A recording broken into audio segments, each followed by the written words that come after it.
بسم اللہ الرحمن الرحیم۔ کیا آپ ایک کے بعد ایک مشکل میں گھرے ہوئے ہیں تو انشاءاللہ تعالیٰ آپ اس وظیفے کو کریں، تمام مشکلات دور ہو جائیں گی۔ جادو کا مسئلہ ہے، جنات کا مسئلہ ہے، یا کوئی دوسرا آسیبی معاملات ہیں، یا گناہوں کی وجہ سے اگر یہ سب کچھ ہو رہا ہے تو یہ عمل آپ لازمی کریں، انشاءاللہ تعالیٰ آپ کو بھرپور فائدہ ہوگا۔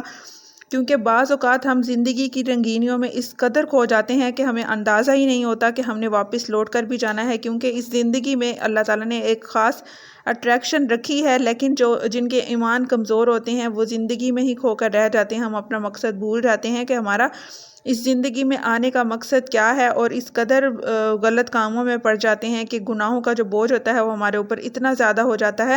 اگر ہم پھر اللہ کی طرف جانا بھی چاہتے ہیں تو ہمارے جو معاملات ہوتے ہیں وہ اس طرح کے جھنجٹ میں پھنس جاتے ہیں کہ ہمیں نماز پڑھنے کا بھی ٹائم نہیں ملتا۔ تو یہ بھی اللہ تعالیٰ کی ایک ناراضگی ہوتی ہے کہ اللہ تعالیٰ کی طرف ہم جانا چاہیں پھر بھی ہم نہیں جا سکتے۔ تو اس صورت میں آپ اس وظیفے کو کر سکتے ہیں اور اس سے بھرپور فائدہ اٹھا سکتے ہیں۔ انشاءاللہ تعالیٰ آپ کے تمام مشکلات بھی اس کی وجہ سے دور ہو جائیں گی۔ تو عمل کیا ہے، آپ نے کیا کرنا ہے؟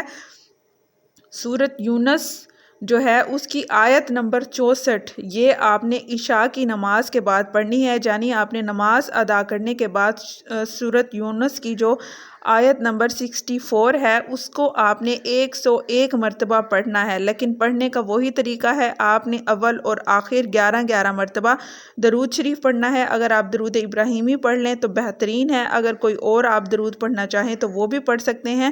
اور اس کے بعد آپ نے اس عمل کو سکپ نہیں کرنا بلکہ مسلسل کرتے رہنا ہے۔ اس کی کوئی مدت نہیں ہے جب تک کہ آپ کے مسائل حل نہیں ہو جاتے۔ جس مسائل کو لے کر آپ اپنے ساتھ چل رہے ہیں آپ نے اسی مناسبت سے ہی اس وظیفے کو کرتے رہنا ہے۔ ڈیلی عشاء کی نماز کے بعد آپ نے اس وظیفے کو کرنا ہے، تو انشاءاللہ تعالیٰ آپ کے جو بھی مسائل ہیں وہ دور ہو جائیں گے۔ اور کوشش یہی کیا کریں کہ ہر جو وظیفہ ہوتا ہے وہ اللہ تعالیٰ پر کامل یقین کے حساب سے کریں۔ ایسا نہ ہو آپ کی نیت کہ میں اس کو آزمانے کے لیے کر رہا ہوں، تو یہ جو آزمانے کی نیت ہوتی ہے اس لحاظ سے وظیفے اگر کیے جائیں تو وہ ٹھیک نہیں ہوتے، بلکہ انسان کو نقصان بھی ہو سکتا ہے۔ تو اللہ تعالیٰ کے آگے جب ہم بیٹھیں تو پورے یکسوئی کے ساتھ، توکل کے ساتھ ہمیں بیٹھنا چاہیے اور اسی سے ہی مدد مانگنی چاہیے۔